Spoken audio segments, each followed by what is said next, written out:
بسم الله الرحمن الرحيم الحمد لله رب العالمين وبه نستعين على أمور الدنيا والدين ثم الصلاة والسلام على رسول الأمين صلى الله عليه وسلم. السلام عليكم ورحمة الله وبركاته. وبلين خي خبر جواب قال لي جالتمو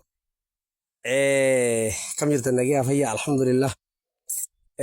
مغنينا دوبر أبو تكون تمرة ورتبر بيغوا بيرارا الدوا يتكون بيتن ممكن يكون ما تمرخون غافا نتجول الراك أبي إلى الره نجرا غافتو كوجولو ما حسبينا هنو هنغام مات نمجر غرو ونما جبو كيسا توكيچخانا مالي لمنتاني تكاتي سندل دوا مهن يكون تكاتي سندل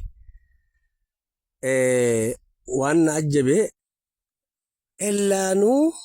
وانا أجايبه إلانو مهن توكو هنغفا ديو قدتيس كباسا هنبريدو إلانو خبايو جراتن لمنتاني ندماتني يخباتان إلانو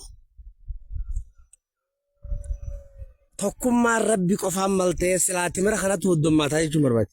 Kanaaf namni kophaa hanga feetan yoo jiraattan kophaan jiruu miti lama sadii ta'uu qabaa jechuudha namni barbaachisaadha. Maaliif yookaan umriin tun ni deemti akkamitti deemti bee laabbi biyya teenyatti hoggaa aduun seenu jirtu gaaddisni aduun seenu jirti gaaddisni kasii ol deema. Aduun garanaan seenu jirti garanaan garuu gaaddisni ol deemu jira.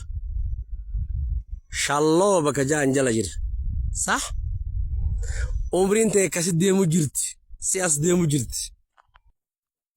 Nama du'aayin shaniin qeebalamtu jira abbaan dhiiraan tokko gaaf tokko.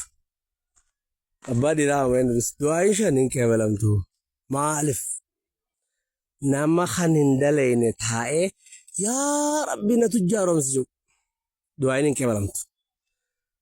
Nama kan bultiin jaarre taa'ee yaa rabbi ilmaan naa kan jiru du'aayin isaan qeebalamtu.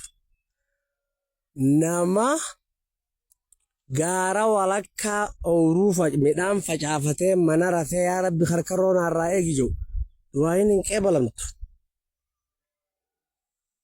Tanaaf dhaamsi kiyya nama kophaa taa'uun bultii jaarii timirri kun fakkeenya haa ta'u.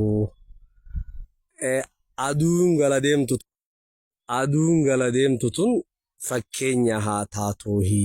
Tanaafu kun dhaamsa kiyya osooniif hin laffaane tujjaarummaan kadhannu odooniif hin laffaane aalim beekaa ta'uu kadhachuun sirrii miti. وبالله التوفيق والسلام عليكم ورحمة الله وبركاته.